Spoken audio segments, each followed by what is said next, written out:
Hi friends, അസ്സലാമു അലൈക്കും. Welcome to my channel. അപ്പോൾ എല്ലാവർക്കും സുഖമല്ലേ? ഞാൻ സുഖമായിട്ടിരിക്കുന്നുണ്ട്. അപ്പോൾ ഇന്ന് നിങ്ങൾ വീഡിയോ കണ്ടപ്പോൾ തന്നെ മനസ്സിലായിട്ടുണ്ടാവും, അതാ നമ്മളെ കിച്ചൺ സ്റ്റോർ റൂം ക്ലീനിങ് ആണ് കേട്ടോ. അപ്പോൾ മുമ്പത്തെ ലുക്ക് നിങ്ങൾ കണ്ടിട്ടേ ഇങ്ങനെ ആയിട്ടുണ്ട്, ഇത്ര അലമ്പായിട്ടുണ്ട് കേട്ടോ നമ്മളെ സ്റ്റോർ റൂം. അപ്പോൾ റമളാൻ്റെ ക്ലീനിങ് ആണ് കേട്ടോ ഇതെല്ലാം.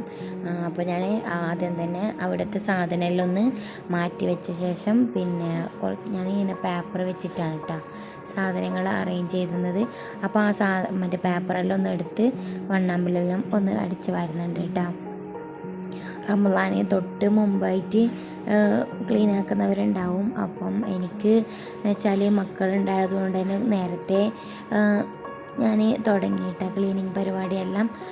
അപ്പം മക്കൾ ഉണ്ടാകുമ്പോൾ നമുക്ക് നമ്മളെ ഇഷ്ടത്തിന് ചെയ്യാൻ പറ്റണമെന്നില്ല. കാരണം അവർ ചിലപ്പോൾ എല്ലാ ദിവസവും ഒരുപോലെ ആയിരിക്കണമെന്നില്ല. ഓരോ ദിവസം വാശി ചിലപ്പോൾ കൂടിയിട്ടുണ്ടാവും. അതുകൊണ്ട് തന്നെ കിട്ടുന്ന സമയം കൊണ്ട് ഞാനങ്ങനെ വീട് മൊത്തം ക്ലീൻ ആക്കാമെന്ന് കരുതിയിട്ട് അപ്പം കിച്ചൺ ഇട്ട് ഞാൻ ആദ്യം തുടങ്ങിയത്. അപ്പോൾ കിച്ചണിൻ്റെ ഓരോ പാർട്ട് ക്ലീൻ ചെയ്യുന്നത് ഞാൻ നിങ്ങളുടെ മുമ്പിൽ വീഡിയോ ആയിട്ട് ഞാൻ ഇട്ടിട്ടുണ്ട്. അപ്പോൾ കാണാത്തവരുണ്ടെങ്കിൽ കാണാം. ഇത് കിച്ചൺ സ്റ്റോർ റൂമാണ് കേട്ടോ.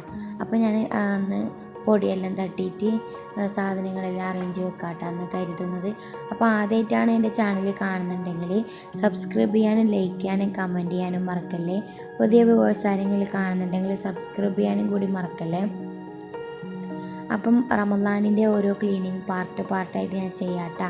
അപ്പോൾ റമളാനെ വരവേൽക്കാൻ വേണ്ടിയിട്ട് നമ്മളും അതുപോലെ വീടും ഒരുങ്ങുന്ന ടൈമാണല്ലോ ഇപ്പം. അപ്പം എല്ലാവരും റമളാൻ്റെ ക്ലീനിങ് പരിപാടിയെല്ലാം തുടങ്ങിയോ? അപ്പോൾ ഞാനിങ്ങനെ ജനാലെല്ലാം ഒന്ന് പൊടി പിടിച്ചിട്ടുണ്ടായിനി. അപ്പോൾ ഞാൻ അതെല്ലാം ഒന്ന് തുടച്ചു കൊടുക്കുന്നുണ്ട്. അതിനുശേഷം തുടച്ചിട്ട് കഴിഞ്ഞ് പിന്നെ പൊടിയെല്ലാം തട്ടിയ ശേഷം പിന്നെ ഞാൻ അതിൻ്റെ തട്ടിലായിട്ട് പേപ്പർ വെച്ച് കൊടുക്കുന്നുണ്ട് കേട്ടോ.